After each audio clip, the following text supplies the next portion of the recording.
I am Ibrahim Traoré, President of Burkina Faso.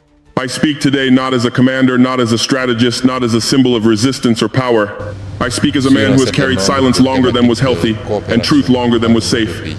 What I am about to say is not propaganda. It is not a call to convert, and it is not an argument against any faith.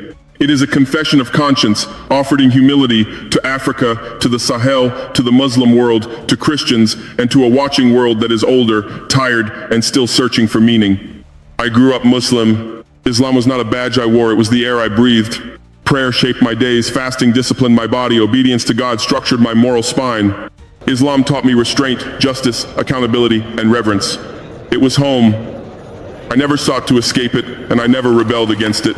For many years, I believed that faith was something inherited and preserved, like land or language. You protect it by not questioning it too deeply. You honor it by continuity. Then something happened that did not ask my permission. I encountered Jesus Christ, not through debate, not through missionaries arguing doctrine, not through pressure, threat, or reward. It happened inwardly, quietly, and irreversibly. I did not lose my respect for Islam in that moment. I did not wake up hating my past or my people, but I could no longer pretend that nothing had changed. For a long time, I lived two lives. In public, I remained what my family and community expected. In private, I prayed to Jesus. In churches where no one knew my name, I sat in the back and listened. I told myself I was protecting everyone. In truth, I was tearing myself apart. The strain did not stay hidden forever. Whispers began, then questions, then a closed-door meeting. Imams, pastors, elders, men who believed they were defending clarity, order, and peace. They asked me for a simple answer. Islam or Christianity? Choose. They wanted certainty without complexity, labels without journey, a verdict without listening to the story. But I realized something in that room. That was not the real question of my life. The real choice before me was not between two religions. It was between truth and fear, between integrity and performance, between honesty with God and comfort with people. So I answered as truthfully as I could. I follow Jesus Christ. I believe he is the Son of God and the Savior. In that sense, I am a Christian. And yet, I refuse to lie about who formed me. I refuse to spit on the moral discipline, the sense of justice, and the reverence for God that Islam placed in my bones. That answer cost me acceptance on both sides, but it preserved the one thing no nation can survive without: inner wholeness. What do you think of this? Before you judge, before you agree or disagree, allow me to tell you the entire story as it unfolded slowly, painfully, and honestly. I will continue slowly, because this story was not lived in a hurry, and it should not be received that way either. What I am about to share is not theology. It is memory. It is formation. It is the soil in which my conscience first learned to grow, the origin of my faith. I was born into Islam, but more than that, I was carried by it. In my childhood, faith was not an abstract idea or a weekend ritual. It structured time itself. Morning was shaped by prayer. The year was shaped by fasting. Life was shaped by submission to God, not as humiliation, but as order. In my family, Islam was not debated. It was lived. My elders did not speak much about God because they assumed God was already present in everything that mattered. You did not announce belief. You demonstrated it through discipline, restraint, and responsibility. I learned early that a man's word must weigh something. That hunger could teach humility. That desire did not rule you, you ruled it. That God was watching not to trap you, but to remind you that nothing was meaningless. These lessons did not make me soft. They made me stable. Islam gave me a moral spine before I had power, before I had authority, before I had followers or enemies. It taught me that leadership begins with self-control, not command. That justice is not anger dressed as virtue. That accountability begins when no one is looking. This matters because many people imagine conversion as rebellion, as rejection, as betrayal. That was never my story. I did not grow up wounded by Islam. I did not flee from it because of cruelty or hypocrisy. No imam abused me. No verse haunted me with fear. No community cast me out. I was not searching for a new faith because the old one failed me. I was at home. And that is what makes everything that followed so difficult to explain. Because when you leave a house that did not burn you, people assume arrogance. They assume deception. They assume you were seduced by foreign ideas, foreign money, or foreign power. But sometimes a man leaves not because the house was evil, but because the road ahead demanded honesty. Islam shaped my instincts. It taught me reverence for God's oneness. It taught me that human life is not cheap. It taught me that power without submission to God becomes tyranny. Even now, I do not speak of Islam with contempt. I cannot. It is written into my reflexes, my discipline, my sense of order. And yet, formation is not the same as destination. A foundation is not the same as a final home. I did not wake up one day and decide to abandon Islam. I did not plan a transition. I did not negotiate my conscience. Something entered my inner life that could not be managed by loyalty alone. And that is where the story truly begins. I did not go looking for Jesus Christ. That sentence matters, because many will assume strategy where there was none, or curiosity where there was only interruption. This encounter did not arise from dissatisfaction, nor from rebellion, nor from a desire to belong somewhere else. It arrived uninvited.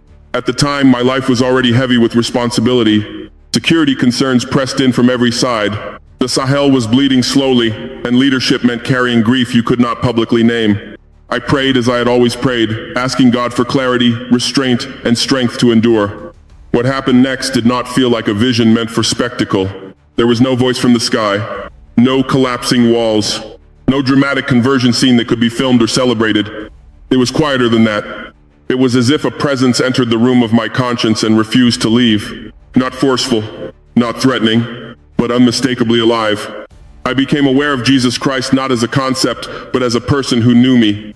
Not the Jesus of slogans or crusades, but one who seemed to stand close enough to see what I hid from myself. There was no accusation in that awareness, only truth. And truth, when it arrives without warning, is unsettling. I remember realizing that I was not being asked to abandon God. I was being invited to encounter him differently. Not as distance, not only as command, but as presence that enters suffering rather than remaining above it. This did not come with instructions. It did not tell me what to do with my past, my family, or my identity. It simply confronted me with a reality I could not unsee. For a long time, I tried to classify the experience. Was it psychological? Was it exhaustion dressed as spirituality? Was it imagination? But imagination fades. This did not. I found myself drawn to the words of Jesus without knowing why. Not because they were foreign, but because they were unsettlingly familiar. They spoke of mercy that did not negotiate worth, of authority expressed through service, of power revealed through sacrifice. This was not a rejection of discipline. It was a deepening of responsibility. What disturbed me most was not what Jesus demanded, but what he seemed to know. He did not flatter my role. He did not promise protection from consequence. He did not offer political clarity. He offered truth and the cost of living within it. I did not announce this encounter to anyone. I did not name it publicly. I held it quietly, like a dangerous gift that could not be returned. Because once you encounter a living reality, silence becomes a form of negotiation with yourself. I continued to pray as a Muslim. I continued to live as expected, but something had shifted beneath the surface, and I knew it. I was no longer choosing belief. Belief had chosen me, and that is when the fracture began. There is a particular kind of exhaustion that comes from not lying to others but lying to yourself just enough to survive. That was my life for years. Outwardly, nothing appeared broken. I prayed as expected. I observed the rhythms that had always defined my public identity. To my family, my community, my nation, I remained recognizable and safe. Inwardly, everything was divided. In private, I prayed to Jesus Christ, not loudly, not confidently, often without words at all. I entered churches where no one asked my name and no one cared who I was. I sat where exits were near, not out of fear, but habit. I listened to sermons that spoke about surrender, truth, and grace, and I felt both comforted and exposed. I told myself this arrangement was temporary, that I needed time, that leadership required caution, that revelation could wait. But the soul does not tolerate long-term contradiction. Public Islam and private Christianity were not simply two practices. They were two postures of being. One was inherited and visible. The other was discovered and hidden. I thought I was protecting my family from pain. I thought I was protecting my people from confusion. I thought I was protecting stability. What I was really doing was postponing honesty. The strain expressed itself physically. Sleep became shallow. Prayer became heavy. Every public gesture felt rehearsed, even when sincere. I began to understand something difficult. Faith cannot remain authentic when it is managed like a secret intelligence operation. You can hide belief from the public. You cannot hide it from your own conscience. I did not feel hypocritical in the way people usually imagine hypocrisy. I was not mocking what I practiced publicly. I still respected it. I still lived its moral demands. But respect is not the same as truth. Each day required calculation. Which words were safe? Which silences were necessary? Which rooms required which version of myself? Leadership already demands fragmentation. This added a spiritual fracture that no discipline could repair. I began to feel spiritually homeless, not fully Muslim by conviction, not openly Christian by confession, belonging nowhere while being seen everywhere. That is a dangerous place for a man who must make decisions that affect millions. I knew something would eventually break. Silence always has an expiration date. Suspicion does not announce itself loudly at first. It arrives as a change in tone, a pause that lingers too long, a question asked twice when once would have been enough. Among Muslims, I felt the distance grow quietly. No accusation was made. No confrontation occurred. But trust is a sensitive instrument, and I could feel it detuning. Some looked at me with concern, others with disappointment, a few with fear. Not because I had preached anything new, but because I had become harder to read. In religious communities, ambiguity is often interpreted as danger. If you cannot be clearly named, you cannot be safely placed. At the same time, within Christian spaces, a different doubt took shape. Some wondered whether my faith was cautious to the point of compromise. Others questioned whether secrecy meant indecision. A few suspected strategy where there was only vulnerability. I understood both sides more than they knew. Muslims feared betrayal. Christians feared half-heartedness. Both feared confusion. What none of them saw was the cost of carrying sincerity without permission. I was not teaching a hybrid faith. I was not blending doctrines. I was not asking anyone to follow my path. I was simply trying to remain honest before God while minimizing harm to others. But neutrality of posture is rarely granted to those in visible positions. Silence is interpreted. Stillness is examined. Absence of declaration becomes its own declaration. Rumors began to circulate. Nothing dramatic. Just enough to make rooms colder. Some said I was experimenting. Some said I was confused. Some said I was influenced by foreign ideas, foreign churches, foreign powers. I heard these whispers without responding. Not because they were harmless, but because any response would have demanded a clarity I was not yet prepared to offer publicly. I began to realize that faith communities, like nations, struggle with liminal figures. They do not know what to do with people who exist between definitions. They prefer borders, even when borders wound. The pressure was not violent. It was worse than that. It was relational. Invitations changed. Conversations shortened. Silences thickened. I could feel myself becoming a question mark rather than a brother. On the Christian side, some urged me to speak openly, to be bold, to claim identity without delay. They spoke of courage and witness, and I did not dismiss their sincerity. But courage that ignores context can become cruelty, and witness without wisdom can destroy more than it reveals. I was not a private citizen, wrestling only with personal consequence. I was a leader in a region already fractured by religious tension, colonial memory, and political exploitation. Any word I spoke publicly would echo far beyond my own life. This awareness did not excuse my delay, but it explained my caution. Still, pressure has a way of collapsing caution into decision. Eventually, silence no longer protected anyone. It only prolonged uncertainty. And so the room was arranged. A closed space. Trusted figures. A demand for clarity. The room was quiet in the way only serious rooms are. Not hostile. Not warm. Just resolved. There were imams and pastors, elders whose lives had been shaped by decades of service, men who believed sincerely that clarity was an act of mercy. They were not there to humiliate me. They were there to settle something they believed had already gone on too long. No one raised their voice. No one threatened me. That is important to say. What they did was simpler and more final. They told me that ambiguity was no longer acceptable, that my silence had become a problem, that faith, especially for a leader, must be named plainly. They said the world was already too confused, that the Sahel could not afford spiritual uncertainty at the top, that people needed to know where I stood. Then they asked the question, Islam or Christianity? Not as an invitation, as a demon. They did not ask about my journey. They did not ask what had happened inside me, or how long it had taken, or what it had cost. They were not interested in the interior landscape of conscience. They wanted a label that could be recorded, communicated, and controlled. I understood their position more than they knew. Institutions are built on clarity. Communities survive on shared boundaries. Ambiguity feels like erosion.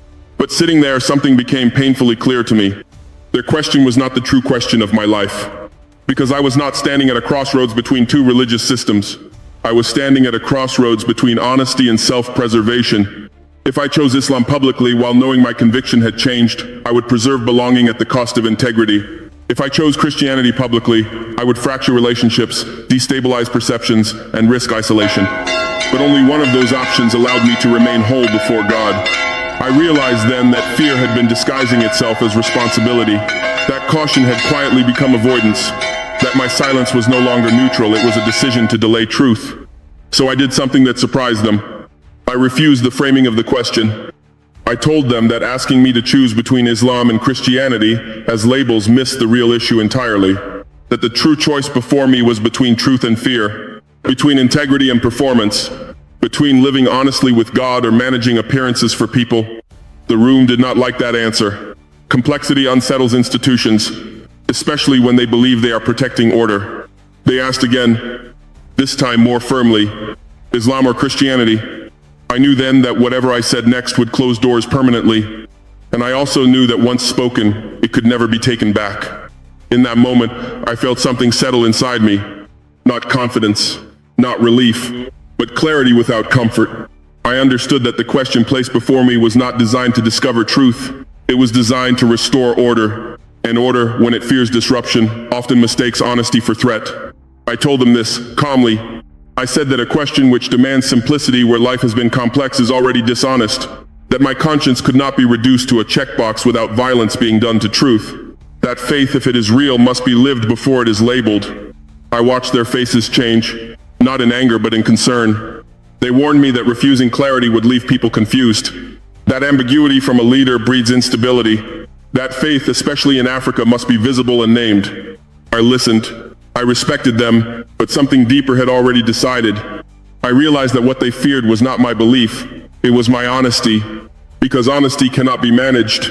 It does not stay inside approved borders. It does not guarantee predictability. I told them that I would not pretend certainty where my journey had been costly, that I would not deny what had happened inside me simply to preserve symmetry. They asked again, Islam or Christianity? This time, the silence before my answer felt longer than it was. Not because I hesitated, but because I was counting what would be lost. Family trust, cultural belonging, spiritual familiarity, the comfort of being unquestionably placed. Then I spoke. I told them the truth, without decoration and without defense. I said that I follow Jesus Christ, that I believe he is the Son of God, that I believe he is the Savior. I said that this was not a political calculation, not a cultural statement, and not an attack on anyone else's faith. It was simply the most honest description of where my conscience now stands. I did not dramatize it. I did not raise my voice. I did not ask for understanding. I also said something that surprised them. I said that according to Islamic theology, I understood what this meant. That by Islamic definition I had stepped outside Islam. That I would not pretend otherwise. Truth does not need protection through vagueness. But I refused one demand they expected me to fulfill. I refused to renounce the moral inheritance that Islam had placed in my life.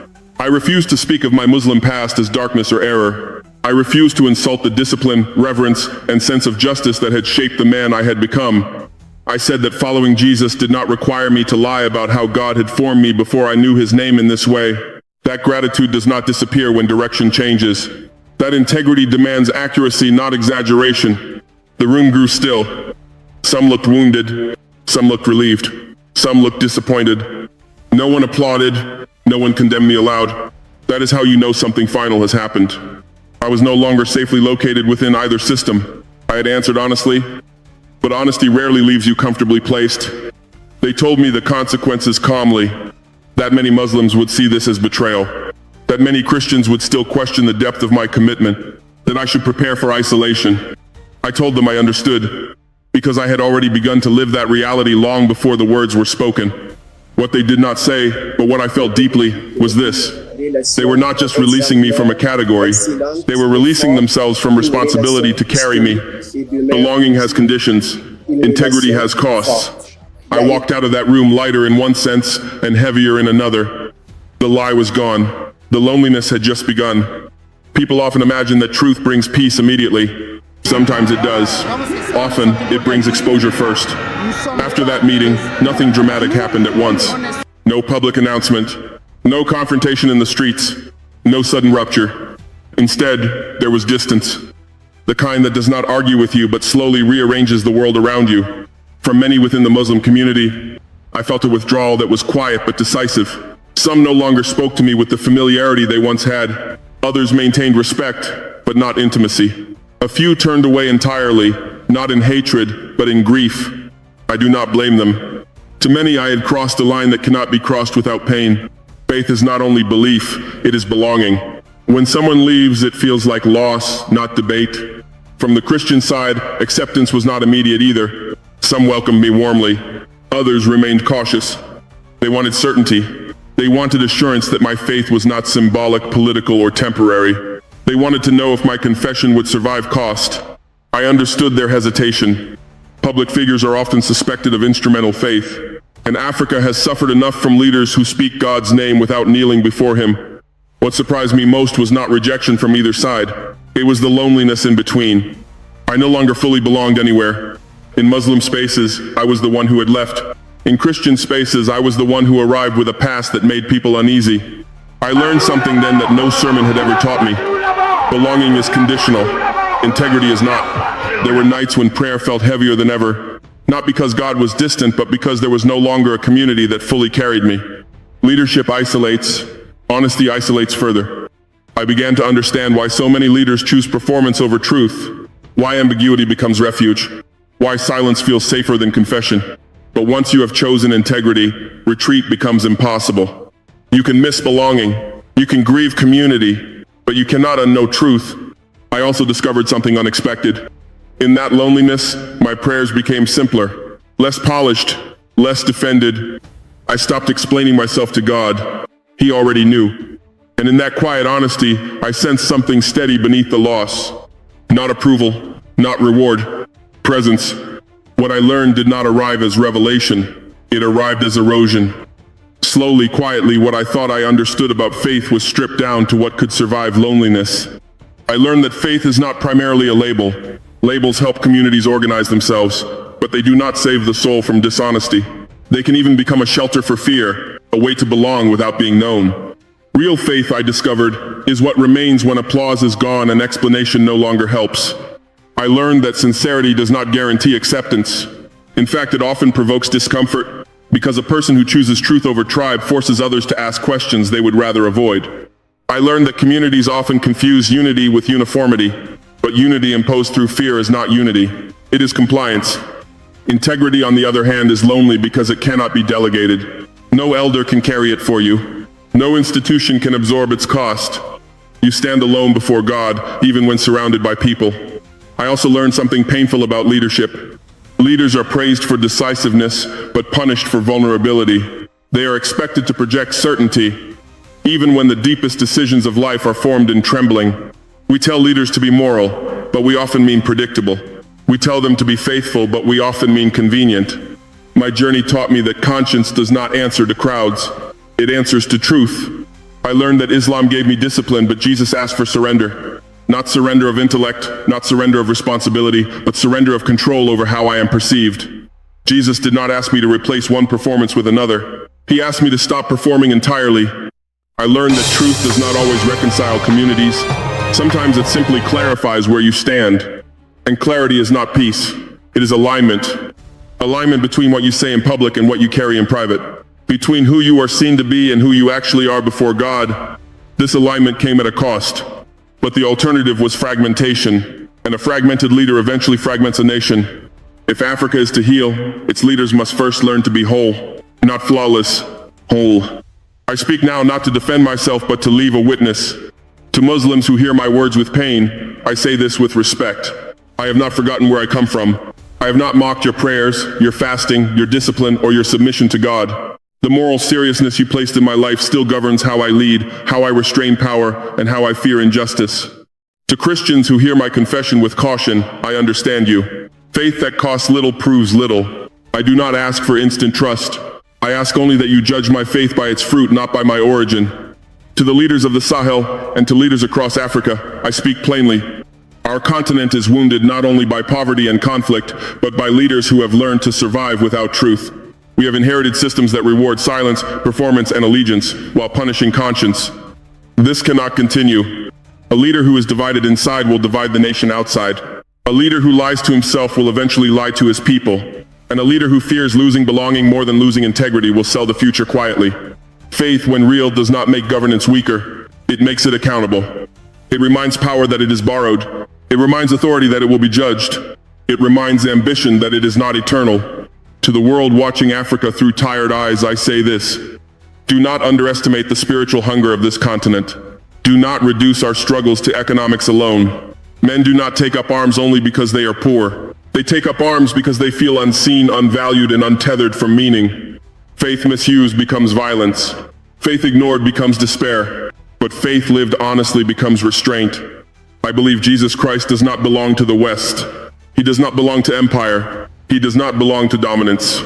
He belongs to the suffering, to the poor, to those who must choose truth without guarantee of protection. And that is why his call is dangerous to power, including my own. I pray now not as a performance but as a man. Lord Jesus Christ, grant Burkina Faso wisdom without cruelty, strength without arrogance, and courage without hatred. Heal our land where violence has taught children fear before hope. Give our people leaders who fear God more than crowds. Bless Africa, not with quick rescue, but with patient integrity. Raise leaders who choose honesty over longevity, justice over applause, and conscience over comfort. Correct me when I am wrong. Restrain me when I am tempted by pride. Strip me of power before you strip me of truth. And to those listening from afar, especially those who are older, weary, and still wondering whether faith matters in a broken world, I say this: faith matters not because it fixes everything, but because it tells you who you are when nothing is fixed. It teaches you what you are willing to lose in order to remain true. If this message stirred something in you, do not argue first. Reflect. Share your thoughts in the comments, not to fight, but to think together. And if you wish to continue this journey of conscience, memory, and faith, you are welcome to remain with me. I will end with this truth, which I live daily. Each morning, I wake up and must choose again. There is no final victory, only awareness or surrender.